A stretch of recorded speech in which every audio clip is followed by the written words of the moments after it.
औरतों को माँ के रूप में देखा जाता है, ममता की मूर्ति, और ये बात के का इस्तेमाल। केरला पुलिस के लिए ये पहली बार था जब 6 पीड़ितों के अवशेष उनकी कब्रों। বন্ধুরা, আজ আমাদের মুভির কাহিনী খুবই ডিফারেন্ট হতে চলেছে, যেখানে জলি জোসেফ নামে একটি মহিলা নিজেরই ফ্যামিলি 6 জন মেম্বারকে বিষ খাইয়ে মেরে ফেলে এবং এই প্ল্যানিং সে গত 10 বছর ধরেই করে আসছিল, যার ব্যাপারে জানার পর আপনারাও ভয়ে কেঁপে উঠবেন। তো জলির এই হত্যাকাণ্ডের পেছনে আসল কারণটি কি ছিল, চলুন জানা যাক আজকের এই ভিডিওটিতে। বন্ধুরা, ডকুমেন্টারির শুরুতে জলি জোসেফকে দেখানো হয়, যাকে পুলিশ খুনের দায়ে অ্যারেস্ট করে। জলির ওপর পুলিশের সন্দেহ ছিল সে নিজেরই পরিবারের সদস্যদের একে একে হত্যা করেছিল। এরপর আমরা জলির ফ্যামিলি ব্যাকগ্রাউন্ড সম্বন্ধে জানতে পারি, যেখানে জলি কেরালার কাট্টাপ্পানা নামে একটি ছোট্ট শহরে বাস করত। জলি একটি কৃষক পরিবার থেকে বিলং করত। তার পরিবার গরিব হওয়া সত্ত্বেও সে ছোটবেলার থেকেই বিলাসবহুলভাবে জীবন কাটাতে ভালোবাসত। এক কথায় সাদামাটা জীবন তার একেবারেই পছন্দ ছিল না, এবং তাই সে রয় নামে একটি ছেলেকে ভালোবেসে ফেলে। রয় পোন্নামট্টম নামে একটি রেপুটেটেড ফ্যামিলি থেকে বিলং করত। তারা দুজনে লাভ লেটারও শেয়ার করত, আর এই ব্যাপারটি রয়ের ভাই এবং বোন জানতো। আপনাদেরকে জানিয়ে রাখি, রয়ের বাবার নাম ছিল টম থমাস আর মায়ের নাম ছিল আন্নাম্মা থমাস। এছাড়াও তার ভাইয়ের নাম ছিল রোজো আর বোনের নাম ছিল রেঞ্জি। রয়ের মা একজন স্কুল টিচার ছিলেন, আর তার বাবাও চাকরি করতেন শিক্ষা দপ্তরে, এবং এইসব কারণে তাদের পরিবারে এডুকেশনকে বিশেষ গুরুত্ব দেওয়া হতো। এরপর একদিন রয় তার ফ্যামিলিতে জানিয়ে দেয় সে জলিকে বিয়ে করতে চায়, কিন্তু এই বিয়েতে রয়ের বাবা একদমই খুশি ছিলেন না, কারণ রয় আর জলির বাবা দুঃসম্পর্কের আত্মীয় ছিলেন। কিন্তু রয় তা সত্ত্বেও সবার বিরুদ্ধে গিয়ে জলিকে বিয়ে করে।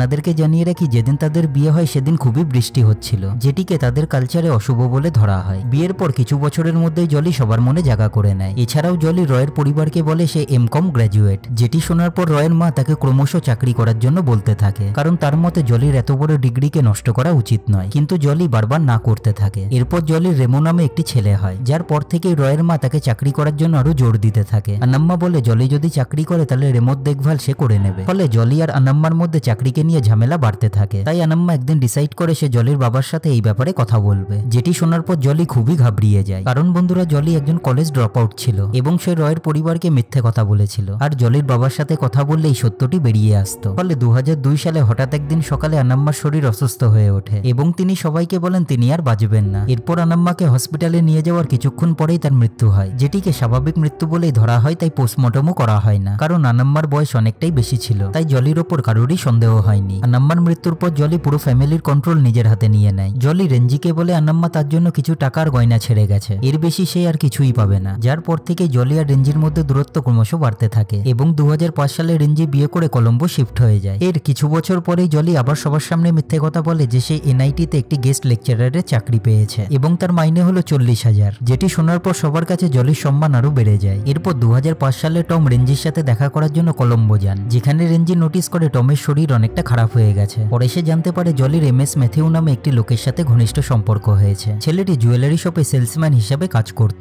এবং সে আনাম্মার বড় ভাইয়ের ছেলে ছিল, এবং সেটি নিয়েই টম খুবই চিন্তিত আছেন। তাই তিনি মাশরুম ট্যাবলেট খাওয়া শুরু করেছেন। 2008 সালে একদিন সন্ধ্যায় জলি টমকে মাশরুম ট্যাবলেট খাওয়ার জন্য দেয়, যার পর থেকেই টমের শরীর খারাপ হতে থাকে এবং তিনি বেসিনের সামনেই অজ্ঞান হয়ে পড়ে যান। বলা হয় তখন জলি দাঁড়িয়ে থেকে সবকিছুই দেখছিল, কিন্তু সে টমের কোনো হেল্প করেনি। পরে সে বাইরের লোকেদের খবর দেয় টম অজ্ঞান হয়ে পড়ে গেছেন। টমকে হসপিটালে নিয়ে যাওয়ার কিছুক্ষণ পরেই তিনি মারা যান এবং এটিকে হার্ট অ্যাটাক বলেই ধরা হয়। তাই এবারও কোনো পোস্টমর্টম করা হয় না। এরপর বেশ কিছু সময় কেটে যায় এবং জলির আরেকটি ছেলে হয়, যার নাম দেওয়া হয় রেনল্ড। অপরদিকে রয়ের বিজনেসও খুব একটা ভালো চলছিল না এবং এটি নিয়ে রয় আর জলির মধ্যে ঝামেলা বাড়তে থাকে। এরই মাঝে একদিন রয় তার ভাই বোনের কাছে একটি উইল পেশ করে, যেখানে লেখা ছিল টম তার পুরো সম্পত্তি রয় আর জলির নামে লিখে গেছেন। কিন্তু আশ্চর্যের ব্যাপার হলো উইলটির ওপর কোনো নোটারি বা সাক্ষীর সই ছিল না। দেখে সেটি পুরোপুরি ফেক বলেই মনে হচ্ছিল। তাই রেঞ্জি উইলটিকে রেখে দিতে বলে। অপরদিকে রয় আর জলির মধ্যেও ঝামেলা ক্রমশ বেড়েই চলেছিল, কারণ রয় জলির অবৈধ সম্পর্কের ব্যাপারে জানতে পেরে গিয়েছিল। এরপর 2011 সালে একদিন রাতে জলি তার 2 ছেলেকে তাড়াতাড়ি ঘুম পাড়িয়ে দেয় এবং এরপর রয়ের জন্য রাতের খাবার তৈরি করে, যেটিকে খাওয়ার কিছুক্ষণ পরেই সে অসুস্থ হয়ে পড়ে এবং মুখের উপর ফেনা উঠে সেখানেই মারা যায়, যেটিকে তাদের প্রতিবেশী লক্ষ্য করে। কিন্তু এবার এই অস্বাভাবিক মৃত্যুটিকে দেখার পর রয়ের আঙ্কেল পোস্টমর্টম করানোর জন্য এড়ে যান এবং পোস্টমর্টম করানোর পর শকিংলি সবাই জানতে পারে রয়ের মৃত্যু সাইনাইড খাওয়ার ফলে হয়েছে। কিন্তু জলি এবারও খুনের দায় থেকে নিজেকে রক্ষা করার জন্য বলে যে রয় আত্মহত্যা করেছে এবং শকিংলি সবাই তার কথা মেনেও নেয়, কারণ সবাই জানতো রয়ের বিজনেস খুব একটা ভালো চলছিল না। রয়ের মৃত্যুর পর জলি আবারও প্রপার্টির ফেক ডকুমেন্টস সবার সামনে হাজির করে, কিন্তু এইবার সে ডকুমেন্টস গুলি দেখতে একেবারেই অরিজিনাল বলেই মনে হচ্ছিল। কিন্তু রোজো এবং রঞ্জি পুরনো ডকুমেন্টের সাহায্যে এটিকেও ফেক বলে প্রমাণিত করে, ফলে জলির প্রপার্টির মালিকানা পাওয়ার স্বপ্ন এবারও ভেঙে যায়। অপরদিকে রয়ের আঙ্কেল জলি এবং ম্যাথিউ সম্পর্কের ব্যাপারেও জানতে পেরে গিয়েছিলেন, ফলে 2014 সালে রয়ের আঙ্কেলেরও অস্বাভাবিকভাবে মৃত্যু হয় এবং এবারও কোনো পোস্টমর্টম করা হয় না। এরপর আমরা দেখি জলি নিজের ফিউচারের জন্য চিন্তা হতে থাকে এবং তার সাজু নামে একটি স্কুল টিচারকে পছন্দ হয়। কিন্তু প্রবলেম একটাই ছিল, সাজু অলরেডি বিবাহিত ছিল, তার ওয়াইফের নাম ছিল সিলি এবং তার দুটি সন্তানের নাম ছিল অ্যাবেল এবং অ্যালবাইন। এরপর আমরা দেখি অ্যাবেলের ফার্স্ট হোলি কমিউনিয়ন হচ্ছিল,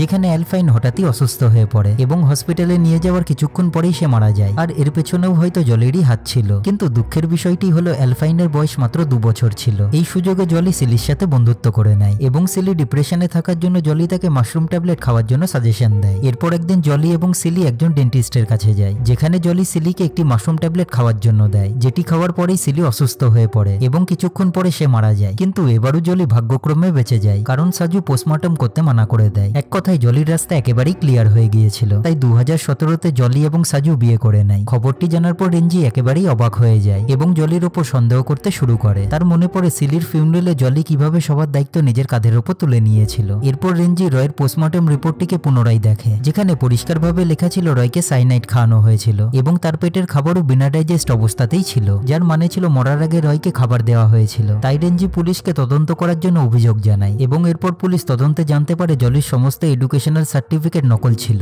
এবং সে এনআইটিতেও কোনো জব করতো না। আসলে বন্ধুরা, রয়ের বাবা শিক্ষা দপ্তরে কাজ করায় তার কাছে বহু স্টুডেন্টেরই ডকুমেন্টস জমা পড়তো এবং জলি এর মধ্যে থেকেই একটি ডকুমেন্টস নিজের নামে করে নিয়েছিল, যেটি জানার পর রোজো এবং রেঞ্জি পুরো তদন্তের দাবি করে। যার পর মৃত 6 জনের কঙ্কালকে তোলা হয়, যাতে কেমিক্যাল অ্যানালাইসিস করে সাইনাইডের ব্যাপারে জানা যায়। অপরদিকে মিডিয়ার কাছে ওই খবরটি পৌঁছিয়ে গিয়েছিল এবং আশেপাশের লোকেরাও কানাফুসি করা শুরু করে দিয়েছিল, যেখানে অনেকের মতে রোজো এবং রঞ্জি জমি বাড়ির মালিকানা পাওয়ার জন্যই এসব কিছু করছিল, আবার অনেকের মতে জলি এসব খুনের জন্য দায়ী ছিল। এই সব কিছু জানার পর রেমো সিমলার থেকে তার মা জলির কাছে ফিরে আসে এবং তাকে এই 6টি খুনের ব্যাপারে জিজ্ঞাসা করে, যার জবাবে জলি উত্তর দেয় সে লাইফে কিছু কিছু ভুল করেছে এবং এরপর তাদের মধ্যে কিছু কথাবার্তা হয়। যার পর রেমো রেঞ্জিকে ফোন করে বলে এই 6টি খুন তার মাই করেছে, যেটি শোনার পর রেঞ্জি পরের দিন সকালেই পুলিশকে ফোন করে এবং রেমোর কাছে যায়, কারণ রেমোও সেফ ছিল না এবং এরপর জলিকে অ্যারেস্ট করা হয়। আপনাদেরকে জানিয়ে রাখি, পুলিশের তল্লাশিতে সাইনাইডের একটি ডাব্বা জলির রুম থেকে পাওয়া গিয়েছিল, যেটি তাকে তার প্রেমিক ম্যাথিউ দিয়েছিল, কারণ সে জুয়েলারি শপে কাজ করত,